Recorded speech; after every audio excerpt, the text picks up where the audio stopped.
This is the Mercedes-Benz V-Class, soon to be launched in India. But most importantly, in India, this car will be launched only in the extra long wheelbase version.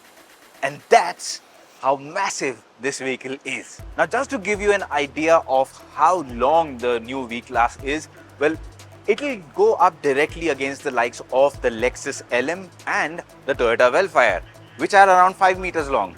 This is a 5.37 meters long, almost 5.4 meters long. It's massive. And that's not the only surprise trick up its sleeve. The best is yet to come.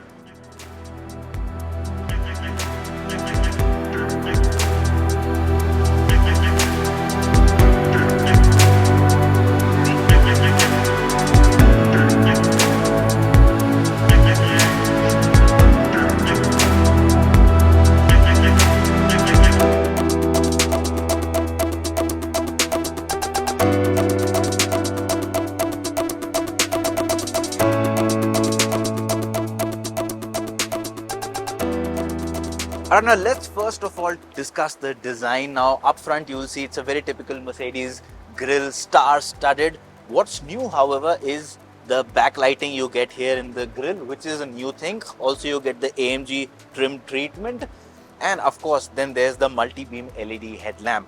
So up front it's got a dynamic macho face, but as you move along the side you'll see these 18-inch nicely designed alloy wheels, and its length over 5.3 meters long, the longest car in its segment, and it looks like an MPV. It's a proper massive big van, and that's what I like about it. It's not trying to be an MPV that looks a bit like an SUV. It's not confused in its identity. It is what it is, it admits it, and it really reflects when you sit inside the cabin that this is a true luxury MPV.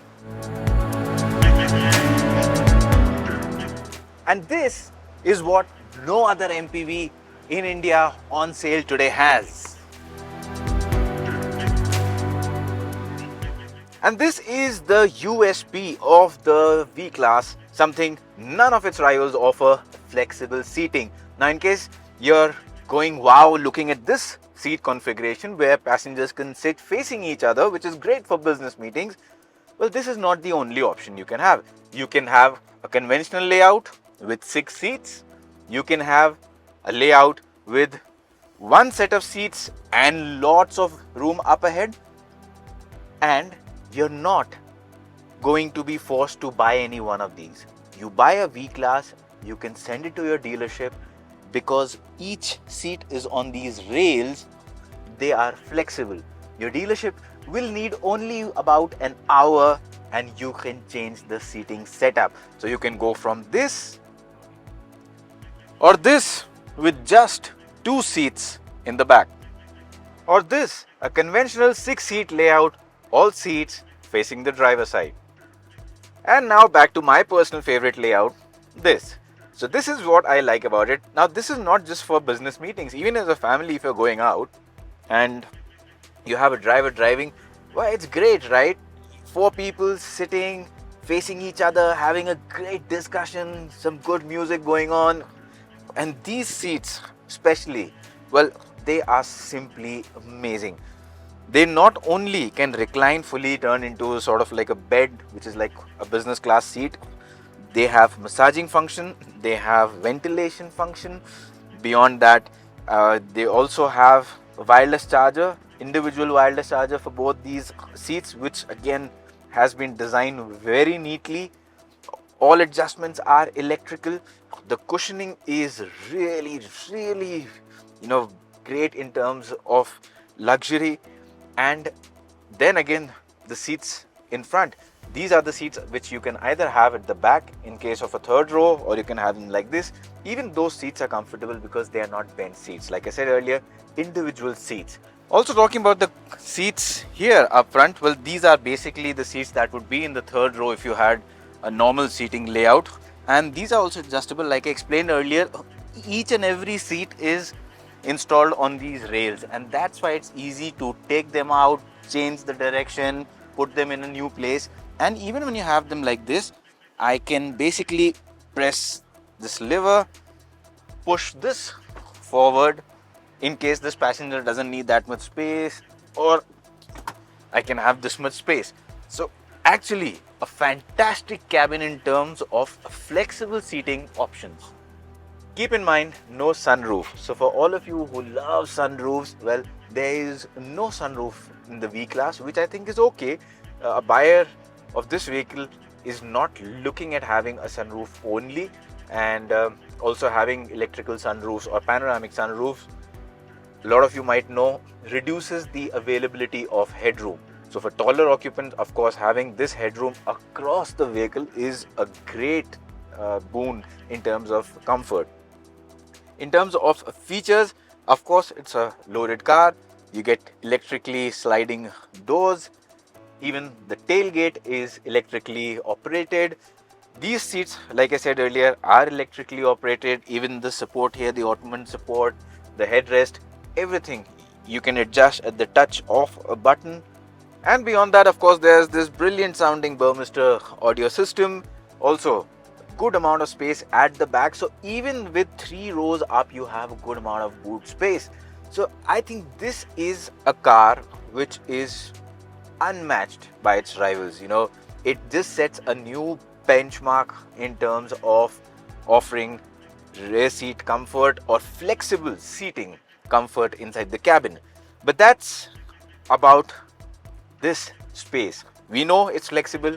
We know you can change it in an hour or so using the help of a dealership. But what about those days when you decide to take the steering wheel and go for a drive yourself? And this is how the cabin looks up front. Well, nothing very different. The usual Mercedes-Benz design that we see, the dual screen, the steering, the dashboard layout, the user interface, everything is very similar. But of course, this being an MPV, so you've got the center console designed differently.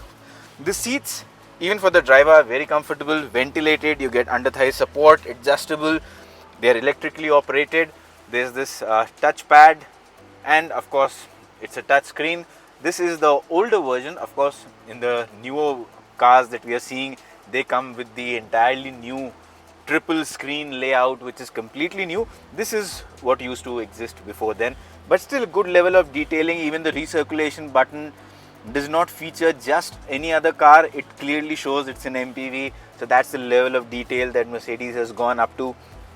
It again, the seats, like I said, are comfortable.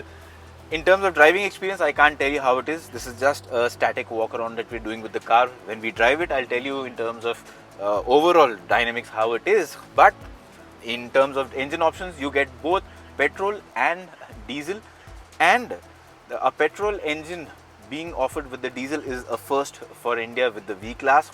The petrol engine gives you about 228 horsepower, but is a 48 volt hybrid, and the diesel is a 233 horsepower version. So similarly powered, adequately powered on the paper at least. We'll see when we drive whether how quick they are or not. But for now, I think yes, in terms of powertrain options, engine choices, equipment level for the driver co-passenger, the seat flexibility, all of that given is, a fantastic offering in the V-Class. The list is endless. It goes on and on. There are things like this camera, which works with the attention assist. It continuously tracks the driver. In case you're not attentive enough, it will give you a warning. There are curtain bags all around. The longest airbag from A pillar to D pillar, of course, because this is the longest car you can get in the segment. So a lot of innovative stuff, a lot of unique stuff that you'll see in the V-Class that makes it one of its kind offering in the Indian market. And pricing, well, in terms of pricing, we don't know the pricing yet. It will be announced on March 2nd, but I think if Mercedes can price this around the 1.7 crore mark, it should be a good pricing, because you get the smaller Velfire and the LM at a little lesser price point. So having more size, more seat flexibility and the brand value of owning the Star at a slight premium makes great sense.